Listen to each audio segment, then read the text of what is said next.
아랍에미리트 국방부가 올린 트윗 때문에 한국 정부가 당황하는 일이 벌어졌습니다. 한국에 이 제품을 사겠다며 깜짝 선언한 UAE 국방부. 전례 없는 일에 한국 정부는 물론이고 전 세계 군사 전문가들까지 화들짝 놀랐는데요. 그들이 사고 싶어 안달난 한국 무기, 대체 무엇이었을까요?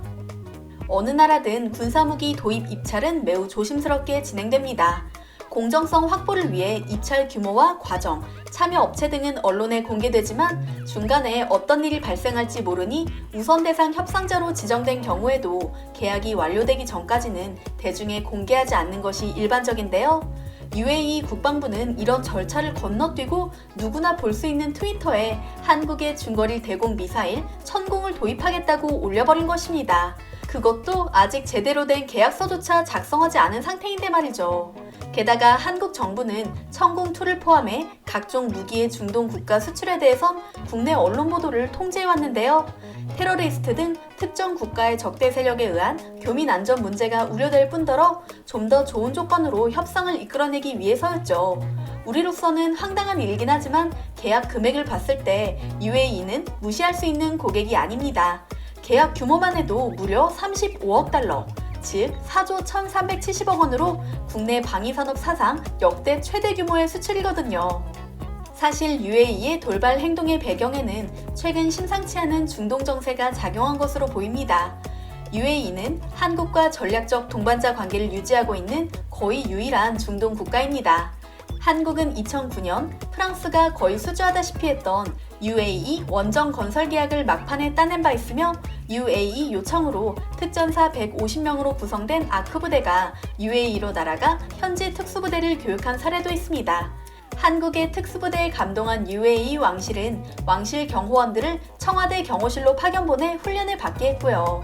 파병 전 한국의 UAE 무기 수출은 5년간 393억 원이었지만 파병 후엔 1조 2천억 원으로 30배 뛰는 성과를 거뒀습니다. UAE가 이토록 한국에 매달리는 이유는 UAE의 가상 적국 이란 때문입니다. 몇 년 전 이란이 이라크 미군 기지를 탄도미사일로 공격하는 것을 보고 충격을 받은 UAE는 급속도로 군사무기 증강에 나섰는데요. 이란과 북한은 긴밀한 군사 협력 관계입니다. 두 나라는 군사 체계가 매우 유사하며 이란의 탄도미사일은 북한식 스커드 미사일을 본떠 만들었죠. 그리고 북한에 가장 잘 대응할 수 있는 국가는 한국이기에 UAE가 한국을 믿고 따르게 된 것이죠. 이번에 트위터의 글도 지속되는 안보 위협 때문에 강수를 두고자 올린 것으로 추정되는데요. UAE가 도입할 것으로 예상되는 것은 항공기 격추용 천공1과 적 탄도 미사일을 요격하는 천공2 두 종류 중 천공2인 것으로 알려져 있는데요. 4조 원이란 어마어마한 돈을 들여 우수한 항공 무기를 도입할 계획이니 까불지 말라는 의도가 담긴 게 아닌가 싶습니다. 다시 천공 이야기로 돌아가겠습니다. 천공과 마지막까지 치열한 경합을 펼칠 상대는 바로 이스라엘제 바락 요격 미사일. 전 세계 군사 무기 시장에서 최고라 인정받고 있는 이스라엘제 요격 미사일과 경쟁에서 이겼기에 무엇보다 값진 승리라고 평가할 수 있는데요. 국방과학연구소와 LIG 넥스원, 한화시스템 등이 개발한 중거리 대공 미사일 천공2는 탄도 미사일 요격 기능까지 갖춘 한국형 미사일 방어 체계의 핵심 무기입니다. 5년간 개발 기간을 거쳐 2018년부터 양산에 들어갔으며 지난해 11월 군에 인도됐죠. 천공은 교전 통제소와 3차원 위상 배열 레이더, 수직 발사체 등으로 한 개 포대가 구성되며 발사대 하나당 8발의 요격 미사일을 실을 수 있습니다.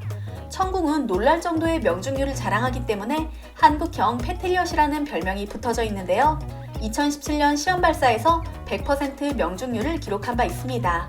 최대 요격 고도는 15km로 패트리엇 PAC-3, CRI의 20km보다 조금 낮은 수준으로 천공의 최대 속도는 마하 5, 길이는 4m, 무게는 400kg, 미사일 한 발의 가격은 약 15억 원 수준입니다.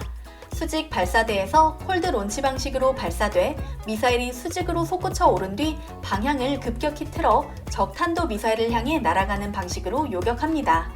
러시아와 기술 협력을 바탕으로 개발됐기 때문에 러시아제 S-350 요격 미사일과 비슷하다는 평가를 받고 있고요.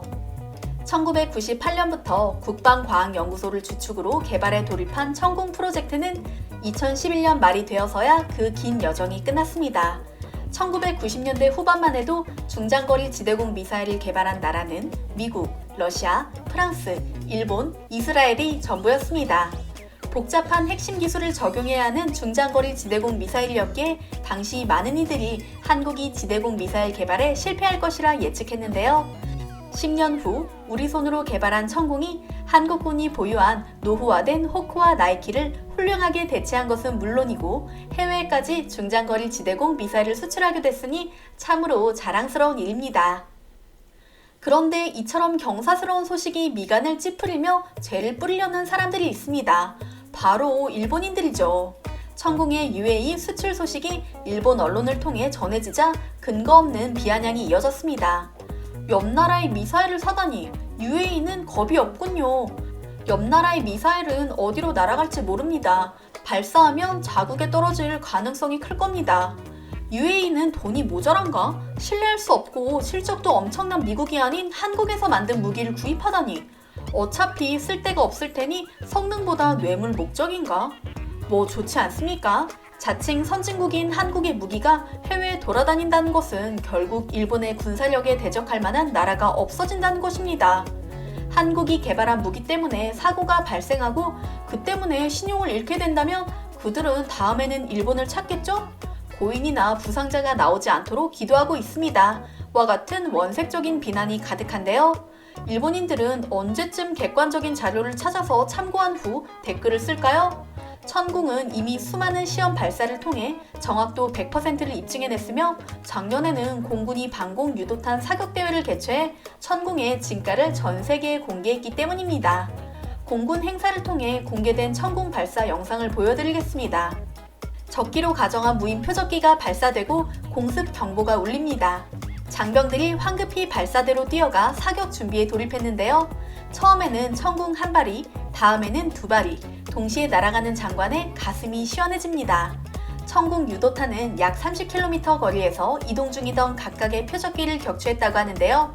동시 사격까지 성공했다는 사실이 놀라울 뿐입니다. 42년 만에 한미 미사일 지침이 완전히 종료되었습니다. 한국군이 미사일을 개발하는데 족쇄처럼 작용했던 최대 800km 이내 사거리 제한도 이제 사라졌는데요.